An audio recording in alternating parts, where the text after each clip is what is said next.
Assalamualaikum warahmatullahi wabarakatuh.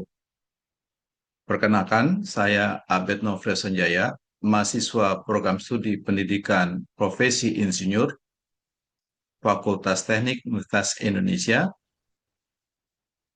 angkatan tahun 2025, akan menyampaikan tugas K3L yang diampu oleh dosen Profesor Dr. Insinyur Heri Hermansyah, ST, MN, IPU, dengan topik safety case pada laboratorium konversi energi turbin Pelton Microhydro.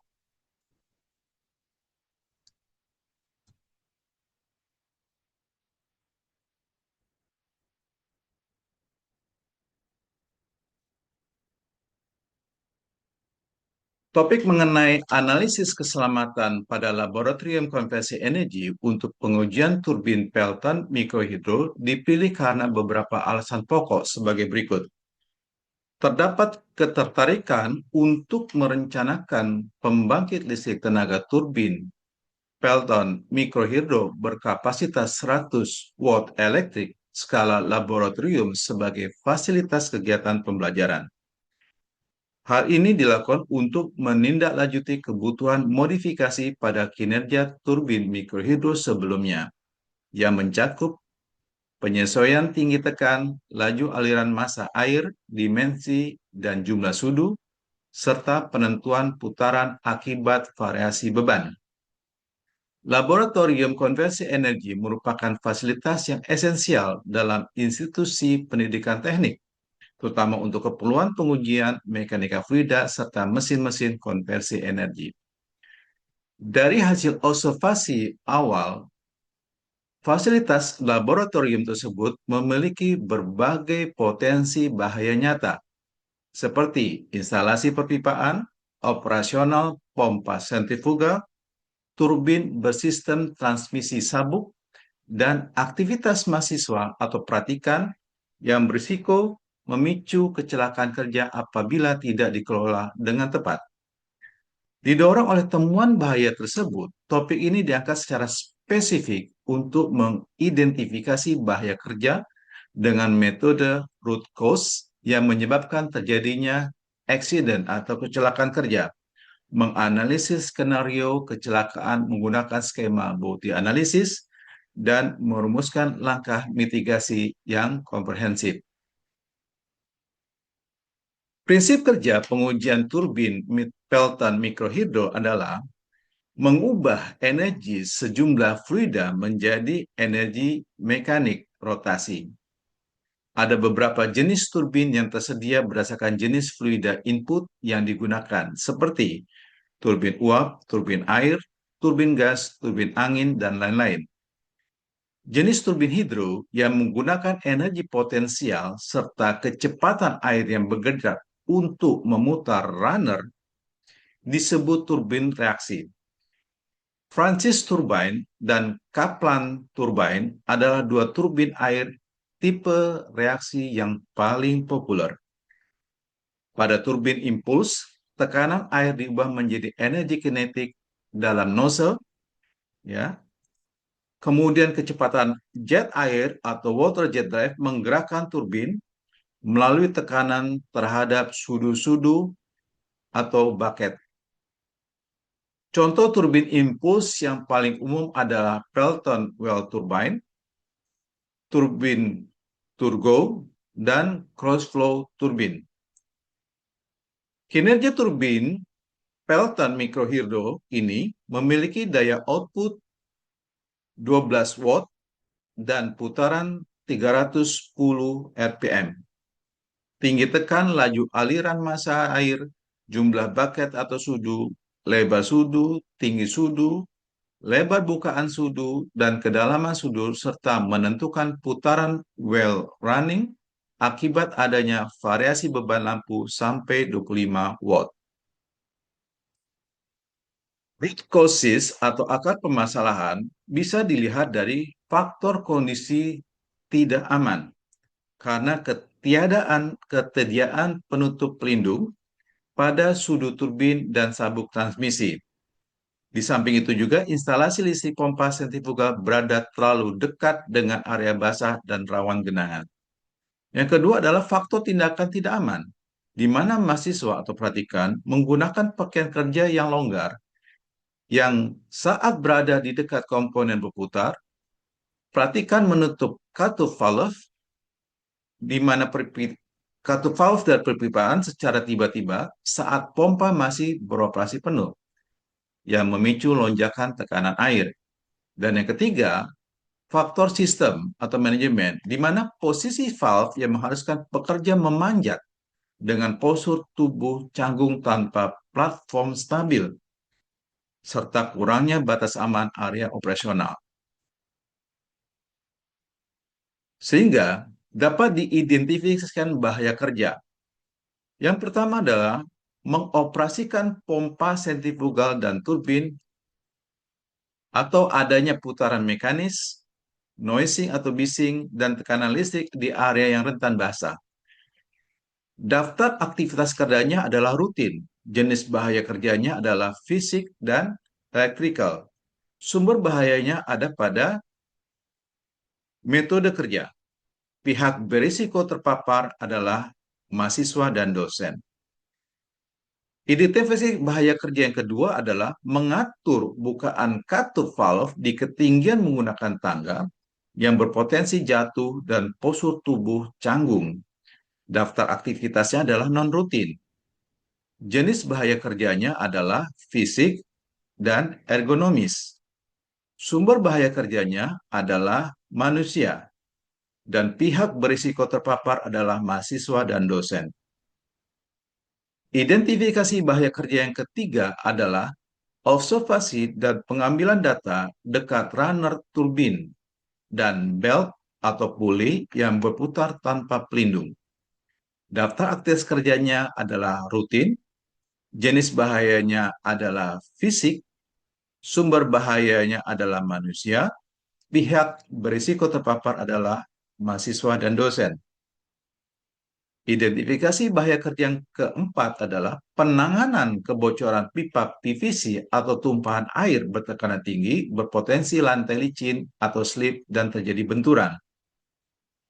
Daftar aktivitasnya adalah darurat. Jenis bahaya kerjanya adalah fisik, sumber bahaya kerjanya adalah manusia dan lingkungan, pihak berisiko terpapar adalah mahasiswa dan dosen. Dan identifikasi bahaya kerja yang terakhir adalah praktikum berkelanjutan oleh kelompok mahasiswa dalam ruangan tertutup dan bising akan menyebabkan kelelahan dan kurang konsentrasi, di mana daftar aktivitas kerjanya adalah rutin, jenis bahaya kerjanya adalah ergonomis dan sosial, kemudian sumber bahaya kerjanya adalah manusia dan lingkungan, kemudian pihak berisiko terpapar adalah dosen dan mahasiswa.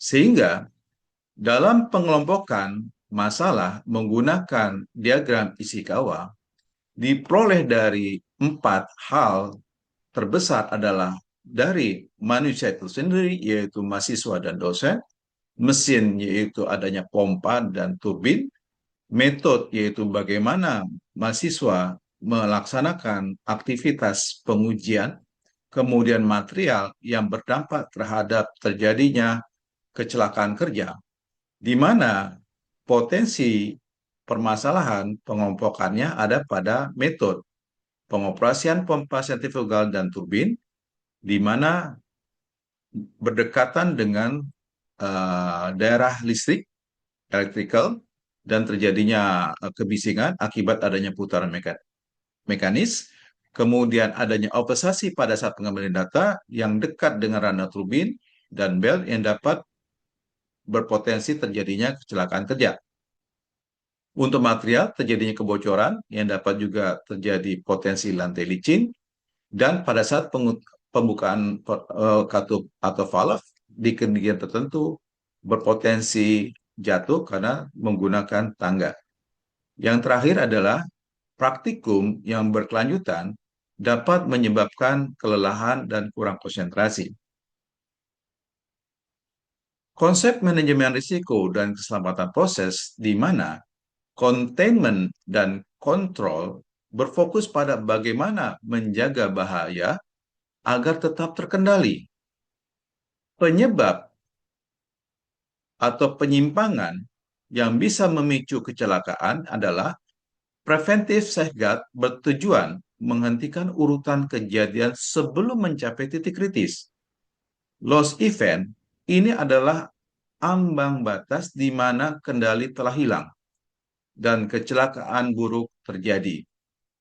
Mitigasinya adalah berfokus pada apa saja setelah terjadi kecelakaan.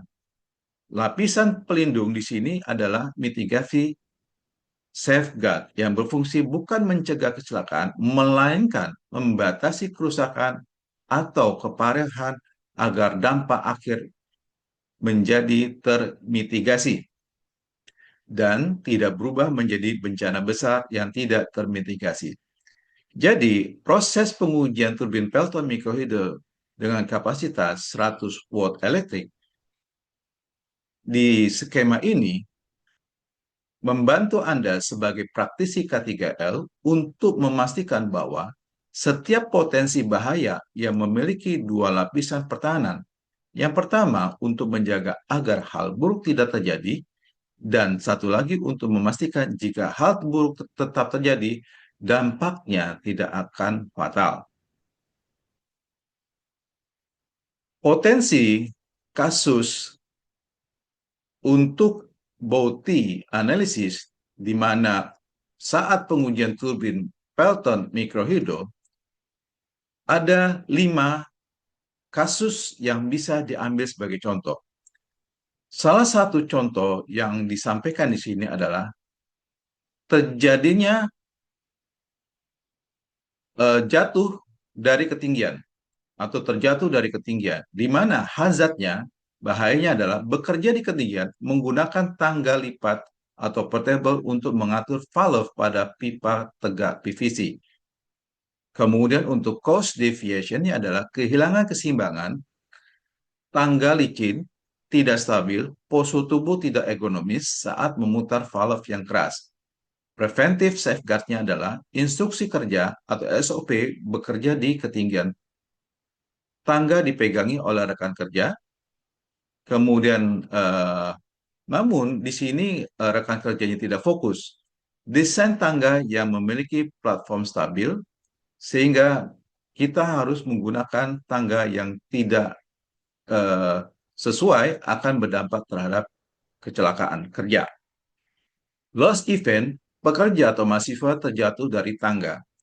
Mitigasi safeguard-nya adalah penggunaan helm keselamatan, lantai laboratorium yang dilapisi matras karet atau rubber mat, prosedur tanggap darurat P3K. Impact-nya adalah cedera muskuloskeletal, ya, atau patah tulang, trauma kepala, gegar otak. Trauma kepala bisa berdampak terhadap gegar otak. Dan beberapa contoh lainnya yang bisa dilihat dalam slide. Kemudian, mitigasi perspektif ketiga terhadap laboratorium konversi energi adalah, pertama, rekayasa engineering, di mana segera memasang mesin gas transparan seperti pelindung akrilik di sekitar sabuk transmisi, V-belt, dan sudu turbin runner. Pengendalian administrasi, penyusunan SOP yang jelas, atau standar operasional prosedur sebelum praktikum dimulai, termasuk job safety analysis. Yang ketiga adalah pengadaan alat pelindung diri atau APD, di mana mewajibkan penggunaan APD dasar meliputi sepatu keselamatan atau safety shoes yang tahan air dan anti-slip. Kemudian, menggunakan pelindung telinga atau e-plug saat mesin menyala, serta melarang keras penggunaan pakaian kemeja tak dikancing, jas lap yang menjuntai, atau perhiasan yang berpotensi tersangkut mesin.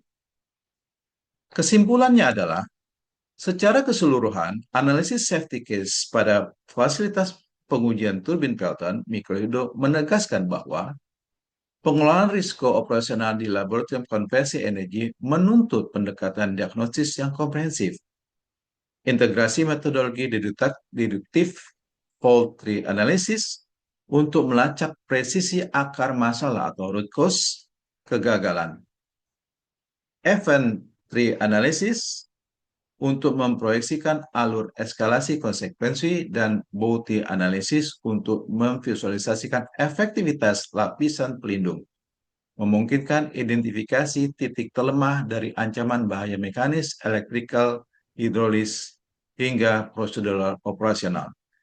Pada akhirnya, pencegahan insiden fatal hanya dapat direalisasikan melalui penerapan prinsip hierarki pengendalian risiko atau hierarchy of control secara ketat dengan memprioritaskan rekayasa keteknikan seperti pemasangan pelindung mesin dan modifikasi tuas katup guna memastikan bahwa pengembangan riset dan transisi energi berjalan selaras dengan jaminan keandalan standar K3L yang mutlak.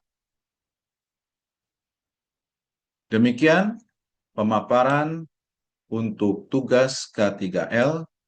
Saya ucapkan terima kasih. Wassalamualaikum warahmatullahi wabarakatuh.